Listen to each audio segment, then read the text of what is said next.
Alors, bienvenue à cette séance ordinaire du Conseil d'arrondissement. Nous sommes mardi le 18 novembre. Comme je le fais normalement, là, je présente les gens qui travaillent avec nous. André Martin, directeur de l'arrondissement, à ma gauche. Jean Croteau, greffier. Et Marie-Christine Tremblay, urbaniste. On a un ordre du jour. Il y a des points ajoutés, je les avais ici.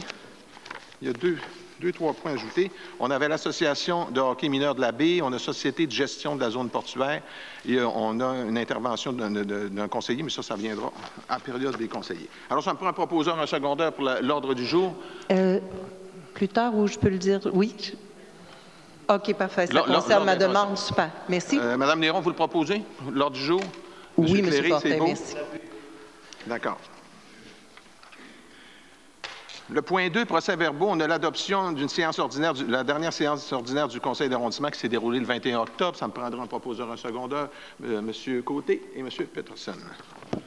On a le comité d'urbanisme, on a deux comités d'urbanisme qui ont eu lieu au cours du mois. Ça veut dire la séance du 28 octobre, ça me prendra un proposeur et un secondaire, M. Peterson et M. Tremblay.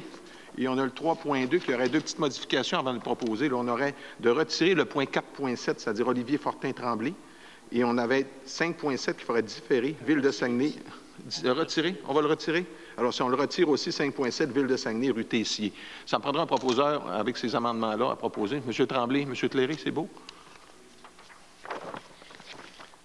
4, dérogations mineures, présentation, commentaires du public et adoption. On a 5 points. S'il y a des gens qui veulent venir porter des commentaires à ces dérogations-là, alors j'aimerais ça que vous avanciez au micro, que je puisse vous voir suite aux explications. Le premier, c'est le 124 rue Fréchette à Chicoutimi, DM 3224, soit M. Alain Paré. Donc, c'est dans le but d'autoriser la subdivision de 2 terrains avec une profondeur de 25,95 mètres au lieu de 30 mètres. Je vois qu'il n'y a personne, alors ça me prendra un proposeur. M. Blackburn, Mme Néron, c'est beau. 4.2, 2106 boulevard du Royaume-Ouest à Chicoutimi, soit le 9170 09 71 Québec Inc. Donc, c'est dans le but d'autoriser un agrandissement du bâtiment principal avec une marge latérale de 4,3 mètres au lieu de 6 mètres. M. Peterson, M. Côté, c'est beau. 4.3, 4724 chemin Saint-Paul à l'intérieur, soit Mme Isabelle Minier et M. Carl Lévesque. Isabelle Minier, Carl Lévesque. 4.3. Non, je l'ai pas. Demande d'une dérogation mineure, autorisation de construction d'un pavillon. Là, vous allez là. Tu l'as? Comment ça, tu l'as pas? Mais c'est pas celui-là. C'est juste pour ça. Ah, il avait été arrêté. OK, c'est lui ici. C'est le deuxième? C'est le deuxième, oui. L'autre, il y a un arrêt. Donc, c'est dans le but de régulariser la construction d'un garage détaché situé à 0,35 mètres de la limite latérale au lieu de 0,6 mètres. C'est proposé par M. Côté, secondé par M. Tremblay. 4.4, 1569 chemin des Bouleaux à la Terrière, soit Mme Lynne Tremblay. Donc, c'est dans le but d'autoriser un agrandissement en cour arrière à 5,75 mètres de la limite au lieu de 20 mètres. Je vais le proposer. M. Blackburn, Mme Néron. 4.5, 356 rue de Longchamp à Chicoutimi, soit Laurier-Gagnon et Henriette Tremblay. Donc, c'était dans le but d'autoriser l'ajout d'un étage qui portera la différence de hauteur à 3,5 mètres au lieu de 3 mètres. C'est proposé. C'est accepté, oui. Et M. Cléré. Point 5, avis de motion. C'est un avis de motion qui est donné. Projet de règlement ayant pour objet de modifier le règlement numéro AC 2002C constituant un comité consultatif d'urbanisme pour l'arrondissement de Chicoutimi. C'est un avis de motion pour des modifications au comité. M. Cléré, vous le donnez. On reviendra avec le règlement, parce que je pense qu'il va y avoir des discussions sur le point, là, on en a parlé un petit peu. Ça reviendra à la prochaine rencontre. Point 6, avis de motion et adoption du premier projet de règlement. Le premier, c'est le ARS 454A, ayant pour objet de modifier le règlement du zonage numéro VSR 2012-3 de Ville de Saguenay, soit les zones 64-520 rue Jacques-Cartier. Donc, c'est dans le but d'autoriser les usages secondaires à la résidence pour les vies familiales isolées. Alors, ça me prend un avis de motion, initialement. M. Côté, vous le proposez, et c'est secondé par M. Peterson. 6.2. ARS 470A, ayant pour objet de modifier le règlement du zonage numéro VSR 2012-3 de Ville de Saguenay, soit les zones 63-200, boulevard Sainte-Geneviève. Donc, C'est une correction afin d'autoriser le commerce de détail détaché au lieu du commerce de détail jumelé. C'est donné et les par normes monsieur... s'y rapportant. Excusez-moi. C'est donné par M. Peterson, c'est proposé par M. Peterson et secondé par M. Côté. 6.3 ARS 471A, ayant pour objet de modifier le règlement de zonage numéro VSR 2012-3 de Ville de Saguenay, soit les zones 63-80, chemin des 4000. Donc, c'est dans le but de réduire la zone autorisant l'usage de camping. L'avis de motion est donné, M. Blackburn. C'est chez vous, ça, je pense. OK. C'est donné. L'avis de motion est donné, M. Blackburn. C'est proposé. C'est secondé par Mme Néron. C'est beau. Point 7, adoption de règlement. Le premier, 7.1, règlement numéro VSRU 2014-112, ayant pour objet de modifier le règlement de zonage numéro VSR 2012-3 de Ville de Saguenay, soit les zones 1940, sentier du lac Donald. Donc, c'est dans le but d'ajouter une grille et une zone, puisqu'il y avait eu une erreur. En fait, il n'y avait pas de zonage, donc d'ajouter un zonage pour cette zone-là. Alors, c'est proposé, M. Blackburn. C'est secondé, Mme Néron. 7.2, règlement numéro VSRU 2014-113, ayant pour objet de modifier le règlement de zonage numéro VSR 2012-3 de Ville de Saguenay. Donc, c'est la même chose, c'est pour ajouter une grille et un zonage. OK, dans le même secteur. Alors, oui. C'est la même chose, les mêmes proposeurs, les mêmes secondaires. Alors, M. Blackburn, Mme Néron. Aide financière aux organismes, on avait une modification à faire dans porte ouverte aux passants. Il y avait un ajout à faire de l'enveloppe d'investissement de M. Tléry, 100 $ de plus. Puis, il y avait un ajout aussi, M. Blackburn, vous vouliez faire. Je vous écoute. Double défi des deux Mario, 200 $ dans mon enveloppe, s'il vous plaît. Double défi, 200 $ dans votre enveloppe d'investissement. Alors, vous faites une proposition en ajoutant votre proposition? Si c'est proposé, M. Tremblay-Michel, vous secondez. Alors, aide aux organismes, c'est beau. Les divers, on avait arrêt multisens, c'est au service, c'est une aide financière donnée au service des travaux publics afin d'installer un arrêt multiple expérimental obligatoire. Je ne sais pas pourquoi on écrit obligatoire. C'est expérimental. Il faut que ça soit c'est obligatoire d'être expérimental avant. Sur la rue Saint-Émile, à l'intersection des rues Brûlées. C'est 1 500 qui est payable à même le fonds d'investissement de M. Simon-Olivier Côté. Alors, vous en faites une proposition probablement. C'est secondé par M. Tremblay. C'est beau.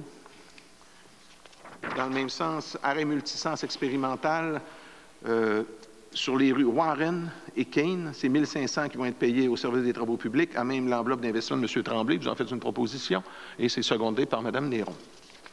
9.3. On a rue Price, c'est ajout d'un panneau défense de stationner au 110 rue Price Ouest. Ça vient du fonds d'investissement de M. Michel Tremblay. C'est un montant c'est pas écrit là-dessus. C'est 200 $. Prenez même votre enveloppe d'investissement, M. Tremblay. Vous en faites une proposition et secondée par M. Tléry. 9.4, transfert de fonds. Il y avait un fonds d'administration du conseiller du district 10 à 12. C'est 100 $ procédé au transfert de 500 $ provenant du fonds d'investissement d'administration du conseiller Tremblay, M. Tremblay, vers celui de M. Peterson. Alors, vous en faites une proposition, M. Tremblay, vu que c'est votre fonds d'investissement, à moins que vous refusiez là. OK, oui. OK, c'est une correction, mais il pourrait le garder quand même. OK, vous en faites une proposition. C'est secondé par M. Peterson. On avait 2 points aussi. On avait 2 points qu'on avait ajoutés. Association du hockey mineur de Ville-de-la-Baie, ce serait M. Tléry, un montant de 100 $ dans votre enveloppe d'investissement pour l'Association du hockey mineur de la Baie. Vous en faites une proposition. C'est secondé par M. Tremblay. On avait zone portuaire, gestion de la zone portuaire. C'était un montant de 19 625 qui est pris à même aide aux organismes pour la location d'un chapiteau pour vente en mai et septembre. Là, c'est Festival des vins, pour rembourser le Festival des vins. Ça me prend un proposeur. Mme Néron, c'est beau. Et vente de garage aussi. Et vente de garage. M. Tléry aussi. Alors, c'est proposé, secondé. On serait rendu maintenant. Période d'intervention des membres du Conseil. Madame Néron, vous aviez demandé la parole. Oui, j'aimerais qu'on analyse la faisabilité d'installer des feux piétonniers à l'intersection du boulevard Université et de la rue Newton. Ceci afin de faciliter et de sécuriser le passage des étudiants qui arrivent du quartier, des quartiers de la Polyclinique, la rue Georges Vanier. Il y a énormément d'appartements, blocs appartements, et qui convergent vers l'université, vers l'hôpital ou vers le collège. Vous en faites une proposition, c'est secondé, M. Tléry, c'est correct? Ça va au service, ça va revenir ici au niveau des montants. Service technique et hydro-jonquière. Dans le même ordre d'idée? Oui. J'aimerais qu'on évalue aussi en même temps une lumière comme celle-là au coin de Bégin Université pour le centre Georges Vézina, au coin de OK, oui, Vézina, quand les pour gens s'en aller parlent de vers le nord. C'est une place problématique aussi, là. Oui, avant l'intervention, j'aimerais ça. Madame Néron, ça ne vous dérange pas qu'on ajoute ça à votre proposition? Monsieur Cléry, vous êtes d'accord aussi? Ben on oui, va ben l'ajouter à la proposition, il n'y aura pas de problème. Il y avait une intervention, monsieur. Oui, je voulais vous dire que dans le comité de circulation, à partir de janvier, le sujet, là, on va avoir épuisé là, les vitesses puis les vignettes. On va être rendu à discuter au niveau des passages piétonniers. Parce que vous savez qu'à la ville de Saguenay, sont pas toutes conformes, sont pas toutes pareilles. Donc, à partir de janvier, on va parler de ça. Fait que je ne sais pas si on peut évaluer, mais avant d'en faire d'autres, on disait regardons qu'est-ce qu'on a, puis évaluons ça avant d'en refaire d'autres qui vont être disparates encore. Donc, je veux juste vous faire ce point d'information-là parce que ça va être discuté au comité de circulation à partir de janvier. D'accord. Point 12, prochaine séance du Conseil ordinaire du Conseil d'arrondissement aura lieu le 16 décembre 2014 à 16 h, ici même dans la salle des délibérations, ici au 201 rue Racine à Chicoutimi. On s'est rendu maintenant à la période de questions du public. Vous êtes les bienvenus.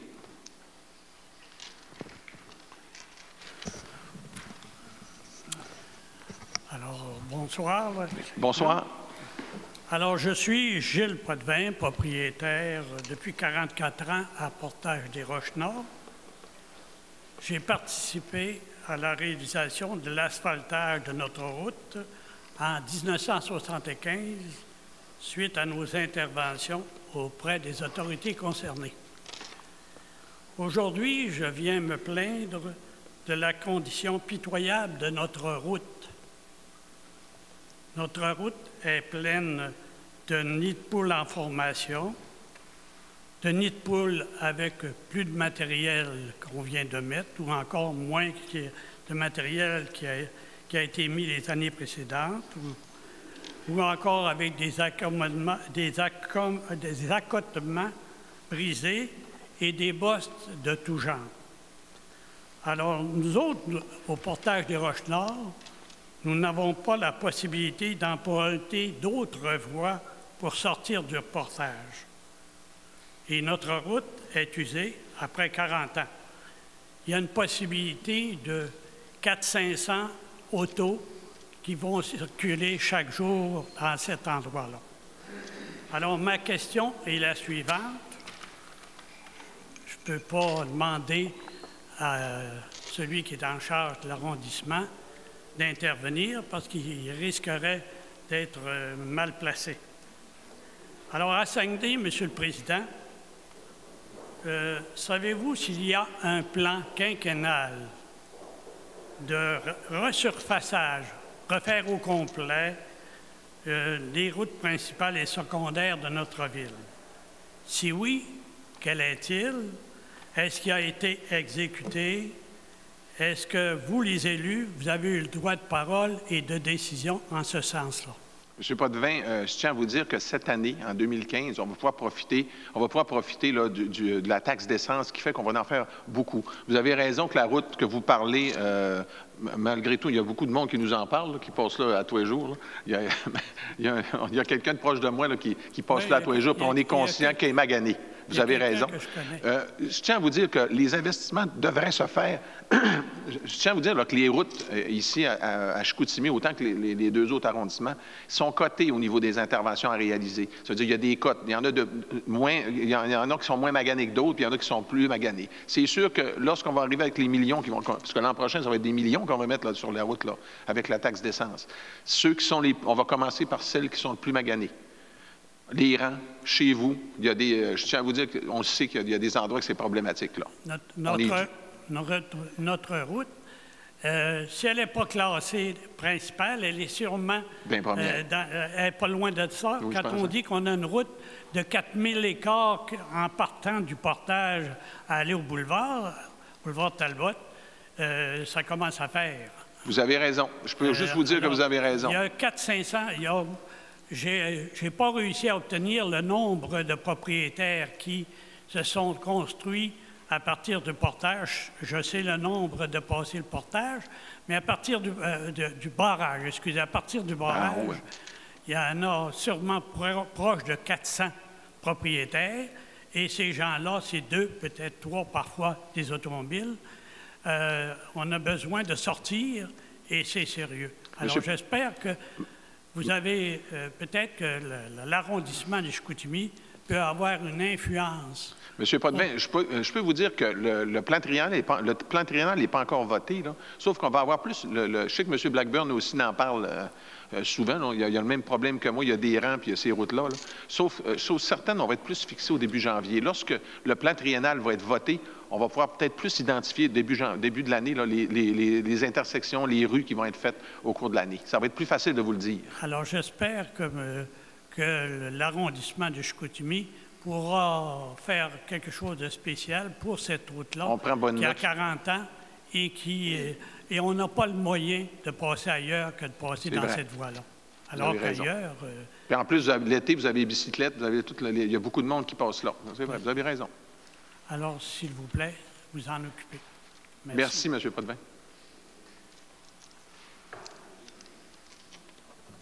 Bonsoir à tous. Bonsoir, M. Tremblay. Jacques Tremblay, président du Comité des citoyens de la Terrière. Au cours des prochaines semaines, vous aurez à adopter le budget 2015.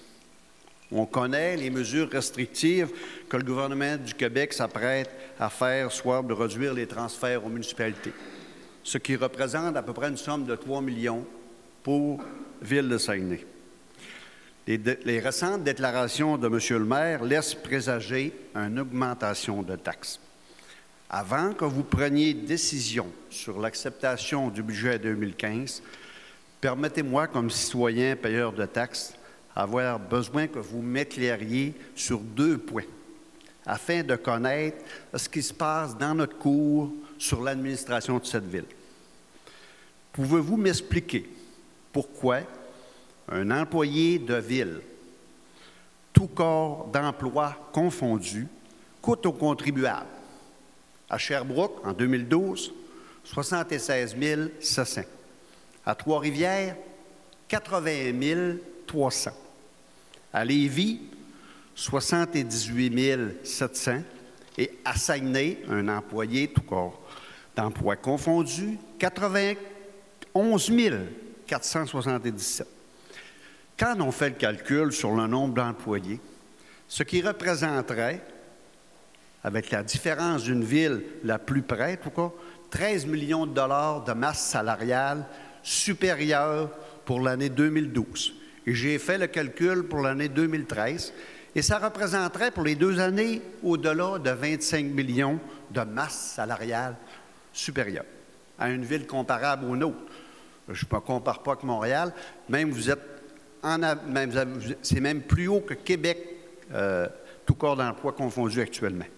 Donc, ce que je me dis, on sait qu'en 2002, vous avez donné les compétences au niveau de la gestion du personnel, la compétence à l'exécutif de la ville. Et ça, en matière de ressources humaines. Et quand on sait qu'actuellement, c'est le comité exécutif qui décide, mais au niveau des conventions collectives, il doit y avoir une acceptation du conseil de ville. C'est ce qu'il est dans le règlement au niveau de l'exécutif. C'est ça qu'on connaît. Donc, quand on regarde ce qui se passe, est-ce qu'on n'est pas actuellement à bord ouvert, actuellement à Ville de Saguenay, sur l'administration au niveau des hausses salariales au cours des dernières années? Et je pourrais vous donner des comparaisons, aller jusqu'à... depuis 2003. Monsieur Tremblay, je ne vais pas vous donner... Votre question, c'est est-ce qu'on est... Est-ce qu'on n'est pas à bord ouvert actuellement? C'est sûrement pas qu'on n'est pas à bord ouvert. Là. Ça, c'est sûr que non. Deuxième chose, M. Tremblay, c'est que les chiffres que vous m'avez donnés, là, je ne sais pas d'où ils viennent, là, vous me dites ça. Là. Vous me les déposerez, on pourra les regarder, mais j'aimerais mieux que vous veniez rencontrer M. Provencher quand il sera là. Vous pourrez prendre le temps. Là, vous venez de donner des chiffres là, en public. Là, je ne sais pas où sont pris. Vous me demandez de répondre. Laissez-moi terminer. Vous me demandez de répondre à quelque chose là, que même si je voulais répondre, je ne sais pas. Ouais. Mais j'aimerais ça que vous veniez vous asseoir avec M. Provencher, qui est au Trésor. Ce monsieur-là travaille des heures, puis des journées au niveau du budget. Il y a des gens qui travaillent des heures aussi au niveau des conventions collectives.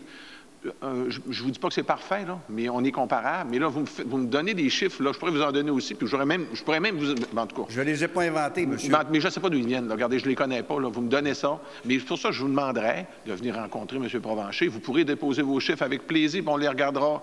Mais ici, ça ne donne rien de me donner ça. Là. Je ne répondrai pas à ça à soir. Je sais qu'il y a des gens, il y a des professionnels qui travaillent fort là-dessus. Là. Il y a des gens qui ont des CA, qui ne viennent pas de n'importe où, là, puis ils travaillent fort sur les budgets. Mais je ne peux pas répondre ça à soir. Non, vous ne pouvez pas répondre. M. Fortin, vous avez été élu, vous avez des responsabilités administratives au cours des dernières années. Vous étiez là et 5 aussi autour de la table étaient là. Et vous avez pris des décisions. Et je me semble que vous devriez être au courant aussi de ce qui se passe ailleurs. Et quand on parle d'administration, on parle d'économie pour le citoyen. Et Tremblay, ça c'est important de le faire. M. Tremblay, regardez, là, vous venez de me donner des chiffres. Les chiffres viennent de l'École des hautes études. Vous pouvez aller voir les comparaisons. Je peux toutes vous sortir. Je pourrais le faire moi-même, le calcul, parce que ça se fait très bien avec les rapports financiers. Entre nous autres, là, regardez, là, vous venez de me sortir des chiffres. Je ne peux pas répondre là-dessus. Là. Ce que je vous demande, là, sérieusement, là, apportez vos chiffres. On va s'asseoir avec les gens, les professionnels ici. Là. Puis je ne conteste pas ce que vous avez donné, là, mais venez vous asseoir, même si je voudrais vous répondre ce soir là-dessus. Là. On a pris des décisions, moi, en tout cas, ça fait un bout de temps qu'on est ici, là, certains ici autour de la table, là, puis on est encore là. On a pris des décisions, ça ne doit être pas si pire. Puis quand je me compare, des fois, je vous dis qu'on n'est pas si pire que ça comme ville. On n'est pas parfait, mais on n'est pas si pire. Mais au niveau de la gestion administrative, vous savez, vous êtes une des pires après Montréal. Ah, c'est votre avis, là. C'est pas mon opinion, en tout cas, les chiffres que oui, mais ça, c'est votre avis, là. Mais ce que je vous dis, c'est... Mais en même temps, moi, ce que je veux dire, c'est qu'autour de la table, vous allez avoir des décisions à prendre. Oui. Donc, pensez avant où est-ce que vous pourriez aller chercher des sommes et dans le gras, pas sur le petit. Merci. Mais parfait pour votre intervention, là. Mais comme je vous dis, les gens, on est aussi sensibles que vous. Vous devriez savoir les chiffres mais je sais pas par cœur, là. M. Tremblay, vous m'arrivez avec ça ce soir, là. Je ne sais pas ça par cœur. Non, mais je pourrais vous donner... Mais venez vous asseoir avec nous. Mais vous avez à regarder ça comme administrateur et comme élu. Venez vous asseoir avec nous, ça nous fera plaisir de regarder tout ça. Il faut que j'invite les nouveaux à prendre conscience de tous ces faits-là. Puis en même temps, si vous avez besoin de renseignements, vous me connaissez. Merci. Merci, M. Tremblay. Monsieur le Président. Bonsoir, M. Beaulieu. La dernière fois, je vous demandais une question. Combien a coûté le coût du gainage pour le réseau d'aqueduc? C'est vrai, ça, il nous a demandé ça. Monsieur Beaulieu, vous avez raison, vous nous avez demandé ça, mais normalement... Il n'a pas fait ses devoirs. Excusez-moi. Je m'excuse pour sa part, mais on va prendre soin qu'on puisse le savoir. Est-ce qu'il y a un autre... Je ne vous dis pas c'est à cause de qui, là, mais je le regarde. Correct. Si vous le savez, c'est déjà quelque chose. Oui. Question, par exemple, aussi de Laurent Saint-Joseph. On a eu de l'asphalte, un bon bout d'asphalte qui a été fait, mais ils ont oublié de faire la ligne jaune au centre. OK, mais ça, mais c'est donné à contrat, ça. C'est un contracteur, puis il vient une fois par année, c'est tard un petit peu. Puis je pense faire les lignes jaunes, là, ça serait... On va attendre peut-être au printemps, probablement. Malgré, je vous dis ça, là, puis ça peut aussi bien arriver. Là. Non, je sais que là, c'est pas le temps de faire la ligne jaune. Je suis d'accord. Mais vous n'avez parlé il y a un mois et demi. Oui, mais regardez, moi, je l'ai entendu, il y a un mois et demi, je n'étais pas là. Mais c'est comme je vous dis. Mais en fin d'année de même, je pense qu'on va attendre en mai pour faire les lignes. Puis, le milieu de la colline, les travaux seraient finis? Marc, je pense que il y a des travaux qui ont été effectués, c'est pas fini, c'est pour le mois de mai. Vas-y, Marc, je pense que tu es mieux pour répondre à moi.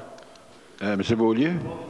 Marc, ça va ouvrir au printemps. C'est son secteur, c'est plus lui qui cautionne ça. Ça va ouvrir au printemps, il reste l'asphaltage du stationnement, puis il reste quelques travaux à faire. Il y a eu des retards parce que le problème, c'est qu'il y a eu beaucoup de dynamitage à faire ce printemps. Puis ça, c'était pas prévu. Puis les retards accumulés font qu'on va ouvrir seulement au printemps. Mais ça va être très beau. Mais l'ouverture est prévue au printemps. Ça n'a pas changé. Exact. J'ai eu vous dire que vous aviez oublié de mettre une traque. Une quoi? Ferrée. Je n'ai pas compris, M. Beaulieu. Vous parlez du chemin de fer, là? Oui. Oui, il va être là encore. Il est encore là. On a même conservé ce qu'il y avait au début, là. On a fait le tour, on a conservé. OK. J'avais demandé aussi le plan de neigement. Puis, je veux savoir aussi, la flèche, quand on voit une flèche de pas stationner, on voit par exemple une dizaine de pieds, il y a une flèche de pas stationner. Mais la flèche, ça s'applique à combien de pieds? Normalement, à partir de la base du poteau. Si vous avez une chose de défense de stationnement, ça peut aller s'il y a un coin de rue, ça va jusqu'au coin de rue. La flèche est là, elle s'applique plus loin que ça. Mais à quelle limite qu'elle s'applique? 10 pieds, 15 pieds? Normalement, c'est une dizaine de pieds, jusqu'à temps que... Bon, normalement, c'est indiqué. Non, il n'y a pas d'indication. La flèche est là. Bon, à quelle place, ça? Ah, beaucoup de place. Je me suis posé devant l'hôpital. Normalement, il y a un coin de rue, il y a une autre affiche, ou bien il y a quelque chose. Puis l'été, il y a une barre jaune, je ne sais pas, là, mais là, vous me demandez quelque chose, là. Ça dépend où. Moi, j'ai pas de misère avec ça, là. Prenez ça en note, puis je pense que c'est 15 pieds. Je ne suis pas certain. Une dizaine de... En tout cas, normalement, c'est une dizaine de pieds, là. Oui. Mais rue Bécard, il y en a en peu pire. Monsieur Beaulieu, je veux juste vous donner un exemple. Dans la rue Bécard, ils ont mis plusieurs pancartes à des distances d'à peu près, je vous dirais, 10-15 pieds. Puis c'est vraiment pour aviser les gens que... Mais si c'est possible, il va y avoir comme un poteau, puis il va y avoir des flèches qui délimitent un espace bien précis pour dire aux gens qu'à partir de ce poteau-là, de l'autre côté, vous pouvez stationner. Mais lorsque ça touche un espace jusqu'à un coin de rue, il va y avoir une flèche en voulant dire jusqu'au coin de la rue. Là, il y aura pas, ce ne sera pas le carnaval de la pancarte. Mais dans certaines rues, oui, il y a beaucoup de pancartes justement pour prévoir le 10 à 15 pieds. La rue Bécard, vous irez voir, là, il y en a beaucoup. Mais c'est parce que c'est la réglementation. Parce que moi, j'ai regardé à plusieurs places, puis pour stationner, j'aurais pu me stationner, il y avait 10 ou 15 pieds. Mais la flèche, ça s'applique plus loin. Si tu veux une contravention, c'est pas correct. En tout cas, normalement, c'est proche du poteau, jusqu'à une intersection ou juste à un autre poteau. C'est indiqué normalement. C'est limité par 2 poteaux ou c'est limité par 3 poteaux. Mais bien des places, il n'y a pas de limite. Mais, M. Beaulieu, vous nous donnerez un exemple. À quelle place? J'aimerais ça aller voir. Ah, bien, venez avec moi, on va y aller. Vous me direz où? En tout cas, OK. Autre chose, dans le boulevard Université et Saint-Jean-Baptiste, oui. Vous avez le feu rouge qui vient de Saint-Jean-Baptiste. Oui. Il y a une plaque jaune, verte, de l'autre côté, là, de Saint-Jean-Baptiste, qui dit « Priorité à l'autre feu vert qui s'en vient de l'autre côté ». Mais la plaque, elle est depeinturée. OK. On va le vérifier, là. Quand vous me parlez de la plaque, c'est sur le poteau, là? Elle est sur le poteau, oui. OK. On va checker. Je passe là tous les jours. Parce que les gens, justement... OK. On va checker ça. Passent, puis c'est dangereux parce que si l'autre passe, c'est un accident. On va checker ça. Eh bien, merci. Merci, M. Beaulieu. D'autres interventions? Ça me prendra un proposeur, un secondaire pour lever l'Assemblée. M. Blackburn, M. Tlairé, on vous remercie de votre présence. Merci. Bonne fin de soirée.